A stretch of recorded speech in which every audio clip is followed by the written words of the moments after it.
રાજકોટ સહિત સમગ્ર રાજ્યમાં અત્યારે કાળઝાળ ગરમી પડી રહી છે।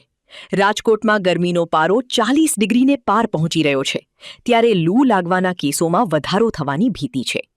આ સ્થિતિને પહોંચી વળવા માટે સિવિલ હોસ્પિટલ ખાતે ખાસ 20 બેડનો અલાયદો વોર્ડ તૈયાર કરવામાં આવ્યો છે।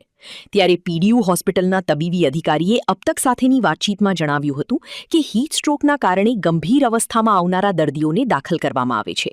હીટ સ્ટ્રોકને લગતી તમામ દવાઓ, ઇન્જેક્શન સહિતની વ્યવસ્થાઓ ત્યાં ઉપલબ્ધ કરાવવામાં આવી છે। તબીબો અને નર્સિંગ સ્ટાફ પણ ત્યાં ફાળવવામાં આવ્યા છે। એક દર્દી ગઈકાલે સ્વસ્થ થતાં તેમને રજા આપવામાં આવી છે।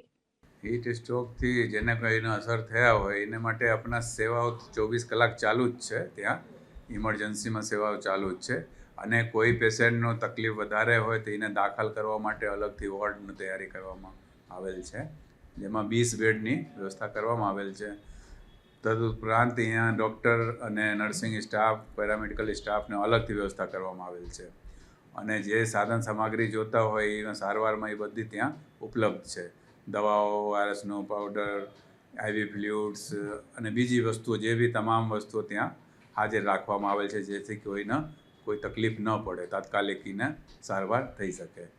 લોકો છે બિનજરૂરી ઘરથી બહાર બપોરેનો ટાઈમ જો હોય આપણા 10:30, 11 વાગે પછી અને સાંજનું 4, 4:30 સુધી બિનઉપયોગી જરૂરત ન હોય તો ઘરથી બહાર ન નીકળે અને બહુ જ જરૂરત પડે ઘરથી બહાર નીકળવા પડે તો આપણા એ રીતે બચાવ કરે શરીરનો કે તડકાનું ડાયરેક્ટ એને પ્રભાવ ન પડે।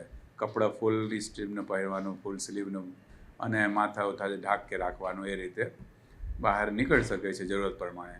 અને પાણી વગર ભૂખ્યા પેટે ન નીકળે, ખાના ખાઈ લે પછી પાણીની વધારે પીવાનું, લિક્વિડ ડાયટ લેવાનું, છાશ, લીંબુ પાણી, એ સબ ઉપયોગી વસ્તુ છે, એનાથી થોડોક બચાવ થઈ શકે છે। એને બહુ પસીણો થાય, બહુ દુખાવો, માથામાં દુખાવો ચાલુ થઈ જાય, એને ચક્કર આવવા લાગે, એ રીતે લાગે કે મને તકલીફ થાય છે, ચક્કર આવે છે, ઉલટી ઉબકા જેવા લાગે છે, તો તાત્કાલિક એને નજદીકનું દવાખાના સારવાર લેવામાં આવવા જવાનું હોય અને સિવિલ હોસ્પિટલ તો છે 24 કલાક માટે, અહીંયા સારવાર માટે આવી શકે છે। એમાં આપણા છે જેને દાખલ કરવા લાયક એક જ પેશન્ટ આવ્યો હતો અને એ દાખલ થઈને સારવાર લઈને સારું થઈને એને ડિસ્ચાર્જ કરવામાં આવે। હું આવું 2-3 વખત મારે જવો પડે છે, ઘરે જવો પડે, આવવો પડે, બપોરે સ્કૂટરથી જાઉં તો મારો 4 વ્હીલમાં તો ઉલટા થાય છે કે તમે તડકામાં પડેલા હોય ઘર પાસે બહાર અને તમે એને અંદર જાઓ તો જે બહારનું તાપમાન છે ને 41-42, તમારે 4 વ્હીલ બંધ 4 વ્હીલ હોય ને અંદર તો 60 જેવા હોય, અમે અંદર ઘૂસો તો